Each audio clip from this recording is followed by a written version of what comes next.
Assalamualaikum warahmatullahi wabarakatuh. Perkenalkan, nama saya Nurmala dengan NIM 1901040032. Di video kali ini saya akan memaparkan materi mengenai Human Relation dan sumber daya manusia. Materi pertama mengenai Human Relation.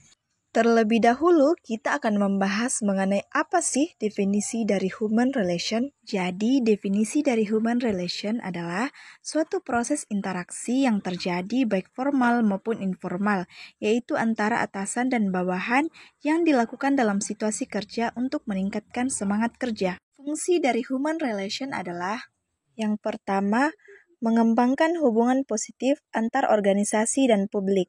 Yang kedua, memotivasi karyawan. Yang ketiga, menggugah daya gerak mereka untuk dapat bekerja lebih giat. Dan yang terakhir, meningkatkan kinerja dan produktivitas kerja. Selanjutnya yakni prinsip-prinsip human relation. Yang pertama, adanya sinkronisasi antara tujuan organisasi dengan tujuan individu. Contohnya, di mana tiap individu melakukan diskusi untuk mencapai tujuan organisasi. Yang kedua, yakni suasana kerja menyenangkan.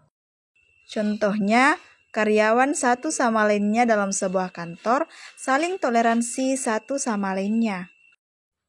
Yang ketiga, keseimbangan antara formal dan informal. Contohnya, seseorang pemimpin harus menempatkan posisinya di mana ia berada.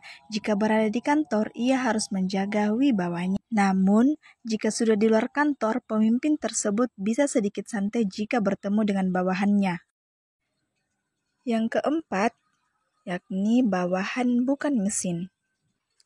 Contohnya, seseorang pemimpin menyuruh pegawainya untuk menyelesaikan semua laporan dalam 2 hari, tanpa melihat situasi dan kondisi pegawai tersebut.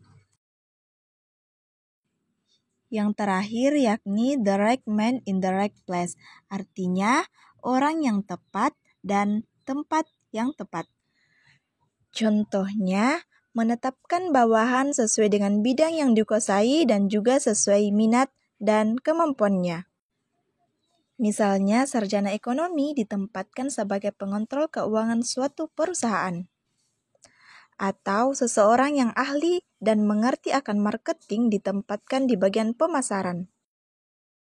Selanjutnya, kita akan mengetahui mengapa human relation itu penting bagi organisasi. Peran human relation sangat menentukan aktivitas organisasi dalam mencapai tujuannya.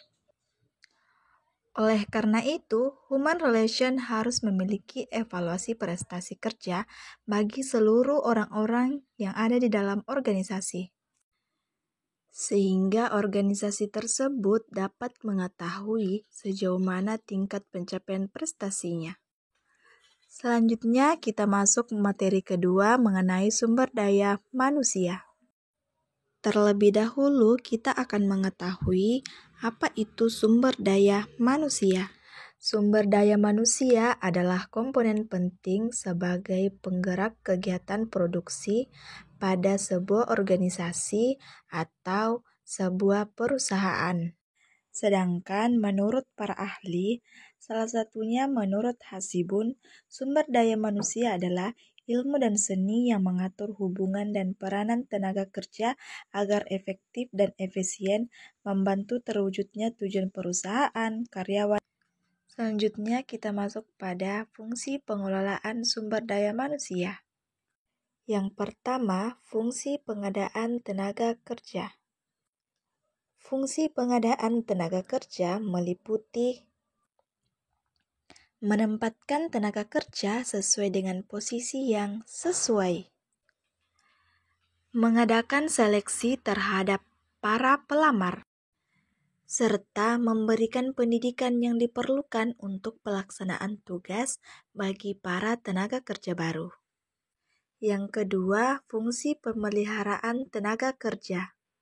Fungsi pemeliharaan tenaga kerja mencakup pelaksanaan program-program ekonomis maupun non-akademis, sehingga mereka dapat bekerja dengan penuh konsentrasi guna menghasilkan prestasi kerja yang diharapkan oleh organisasi. Selanjutnya kita masuk materi terakhir mengenai tujuan sumber daya manusia. Adapun tujuan dari sumber daya manusia yakni meningkatkan kontribusi produktif orang yang ada di dalam perusahaan melalui sejumlah cara yang bertanggung jawab secara etis dan strategis. Itulah tadi pembahasan saya mengenai materi Human Relation dan Sumber Daya Manusia. Sekian dari saya. Wassalamualaikum warahmatullahi wabarakatuh.